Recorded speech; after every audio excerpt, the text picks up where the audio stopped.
Now, talking about po dito sa national plan na plano Mm. ninyong gawin ang target until 2035, ano Yes pong po. pinagkaiba nito doon sa mga nauna ng plano ng gobyerno at gaano tayo kasigurado na this time, ito po ay hindi lang maganda sa dokumento at yung actual implementation po nito ay magiging iba doon sa mga naunang ginawa na ng gobyerno natin sa edukasyon? Opo, siguro yung una, yung tinanong po natin na ano pag pinagkaiba. Ang pinagkaiba po nito is hindi siya tumitingin sa iisang ahensya lang.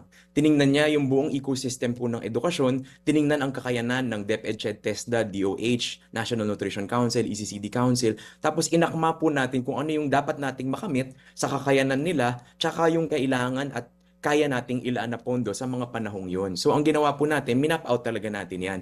At ginawa po natin yan sa mahabang proseso ng konsultasyon kasama ng mga teachers, daycare workers, ng mga principals, pati na rin ng mga ahensya ng gobyerno. So yun po yung proseso at sana po sa paraan na yun, mas systematic at mas talagang nagtutugma ang trabaho ng iba't ibang ahensya. Kasi po yun po yung nakita nating malaking puwang sa loob ng mahabang panahon.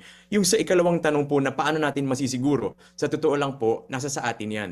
Nasa sa atin na laging tanungin, to always hold accountable the government officials, the leaders who are there at that time. Sa parte po ng EDCOM, ang ginawa po namin, minapa namin yung 10 taon na yan in 3-year intervals. Meaning to say, hanggang sa dulo po ng administrasyon ng Pangulong Marcos, tapos yung susunod na 6 na taon ng susunod na Pangulo, tapos sa bawat 3 taon, nakalatag din po yan kasi mahalaga din po ang gagampanan ng mga LGUs. So kung ikaw po nasa isang LGU, nakikita mong maraming stunted sa inyo or talagang kulang na kulang ng suporta sa mga bata, pwede mong sabihin sa mayor na, Mayor, termino mo to kasi unang 3 taon ito, ikaw pa ang nakaupo dyan. Anong ginawa? Anong nangyari? Ano yung pwede nating aksyonan ngayon? So, nasa sa atin po to hold the leaders accountable and also to support the work kasi lagi po namin sinasabi, hindi rin kaya ng iisang ahensya kahit magsikap tulad na ginagawa ngayon ng Secretary Angara, hindi kakayanin ng isang ahensya kasi matagal pong napag-iwanan at maraming kailangang habulin.